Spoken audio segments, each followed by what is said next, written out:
Pada suatu hari, seorang raja yang bernama Indra Bungsu dari negara Kobat Syarial. Setelah beberapa lama di atas kerajaan, ia tidak beroleh seorang putra. Maka pada suatu hari, ia pun menyuruh orang untuk membaca doa kunut dan bersedekah kepada fakir dan miskin. Tak lama kemudian, Tuan Putri Siti Kendi pun hamil dan melahirkan 2 orang putra laki-laki. Adapun yang sulung keluarnya dengan panah dan yang bungsu dengan pedang. Maka Baginda pun menjadi sangat bersuka cita serta menamai anaknya yang tua Syah Peri dan yang muda Indra Bangsawan. Maka kedua anak tersebut pun sampai pada usia 7 tahun dan diperintahkan untuk pergi mengaji kepada Muallim Sufyan. Selain disuruh mengaji, mereka juga dititah untuk mengaji kitab usul, fikih hingga saraf, tafsir sekaliannya diketahuinya. Setelah beberapa lamanya, mereka belajar pula ilmu senjata, ilmu hikmat, dan isyarat tipu perperangan. Maka Baginda pun mulai bimbang, tidak tahu siapa yang patut dirayakan dalam negeri karena muslihat. Ia menceritakan kepada kedua anaknya bahwa ia bermimpi bertemu dengan seorang pemuda yang berkata kepadanya, barang siapa yang dapat mencari bulu perindu yang dipegangnya, ialah yang patut menjadi raja di dalam negeri ini. Setelah mendengar kata-kata Baginda, Syah Peri dan Indra Bangsawan pun memohon pergi untuk mencari bulu perindu tersebut. Mereka masuk hutan, keluar hutan, naik gunung, turun gunung, masuk rimbah, keluar rimbah, menuju ke arah matahari hidup. Maka datang pada suatu hari, hujan pun turunlah dengan angin ribut. Taufan kalam kabut, gelap gulita dan tidak kelihatan barang satupun. Maka Syah Peri dan Indra Bangsawan pun bercerailah setelah teduh hujan ribut. Mereka pun pergi saling mencari. Tersebut pula perkataan Syah Peri yang sudah bercerai dengan saudaranya Indra Bangsawan. Maka ia pun menyerahkan dirinya kepada Allah Subhanahu dan berjalan dengan sekuat-kuatnya. Beberapa lama di jalan, sampailah ia kepada suatu taman dan bertemu sebuah mahligai. Ia melihat sebuah gendang tergantung pula pada mahligai tersebut.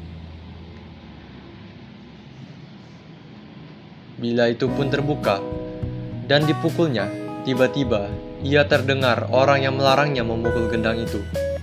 Lalu diambilnya pisau dan ditorehnya gendang itu. Maka Putri Ratnasari pun keluarlah dari gendang itu. Putri Ratnasari menerangkan bahwa negerinya sudah dikalahkan oleh Garuda. Itulah sebabnya ia ditaruh oleh kedua orang tuanya dalam gendang itu dengan suatu cembul. Di dalam cembul yang lain ialah perkakas dan dayang-dayangnya. Dengan segera Syah Peri mengeluarkan dayang-dayang itu. Kalau Garuda itu datang, Garuda itu dibunuhnya. Maka Syah Peri pun duduklah berkasih-kasihan dengan Putri Ratnasari sebagai suami istri dihadap oleh segala dayang-dayang dan inang pengasuhnya. Tersebut pula perkataan Indra Bangsawan pergi mencari saudaranya. Ia sampai di suatu padang yang terlalu luas. Ia memasuki sebuah goa yang ada di padang itu dan bertemu dengan seorang raksasa. Raksasa itu kemudian menjadi neneknya dan menceritakan bahwa Indra Bangsawan sedang berada di negeri antah berantah yang diperintah oleh Raja Kabir. Adapun Raja Kabir itu takluk kepada Buraksa dan akan menyerahkan putrinya, Putri Kemalasari, sebagai upeti. Kalau tidak demikian, negeri itu akan segera dibinasakan oleh Buraksa. Ditambahkannya bahwa Raja Kabir sudah merencanakan bahwa barang siapa yang dapat membunuh Buraksa akan dinikahkan dengan anak perempuannya yang terlalu erok parasnya itu. Beberapa lama kemudian, Putri Kemalasari pun sakit mata terlalu sangat. Para ahli nujum mengatakan bahwa hanya air susu harimau yang beranak muda lah yang dapat menyembuhkan penyakit itu. Baginda pun berpesan lagi, barang siapa yang dapat susu harimau beranak muda, ialah yang akan menjadi suami Tuan Putri. Setelah mendengar kata-kata Baginda, di hutan pun pergi mengambil seruas bulu yang berisi susu kambing serta menyangkutkannya dengan pohon kayu. Maka ia pun duduk menunggu pohon itu. Sarung di saktiannya dikeluarkan dan rupanya pun kembali seperti dahulu kala. Kemudian datanglah ke-9 orang anak raja meminta susu kambing yang disangkanya susu harimau beranak muda itu. Indra bangsawan berkata bahwa susu tersebut tidak akan dijual dan hanya akan diberikan kepada orang yang menyediakan pahanya diselip besi hangat. Maka anak raja yang 9 orang itu pun menyingsingkan kainnya untuk disulit Indra bangsawan dengan besi panas.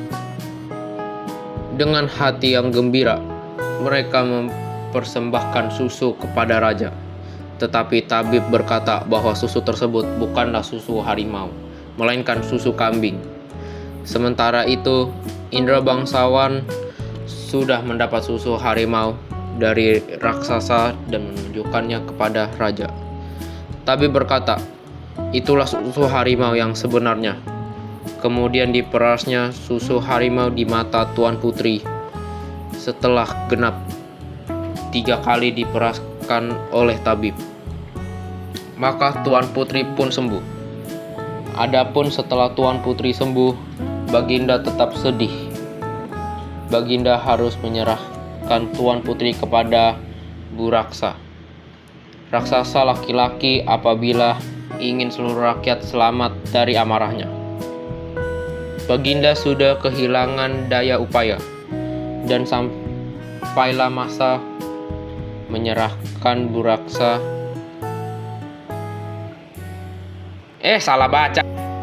Menyerahkan Tuan Putri kepada Buraksa. Baginda berkata kepada 9 anak raja bahwa yang mendapat jubah Buraksa akan menjadi suami putri. Untuk itu nenek raksasa mengajari Indra bangsawan. Indra bangsawan diberi kuda hijau dan diajari cara mengambil jubah Buraksa, yaitu dengan memasukkan ramuan daun-daunan ke dalam gentong minum Buraksa. Saat Buraksa datang hendak mengambil putri menyuguhkan makanan, buah-buahan, dan minuman pada Buraksa. Buraksa pun tergoda sajian yang lezat itu dan tanpa berpikir panjang-panjang menghabiskan semuanya, lalu meneguk habis air minum di dalam gentong. Tak lama kemudian Buraksa tertidur. Indra bangsawan segera membawa lari putri dan mengambil jubah Buraksa.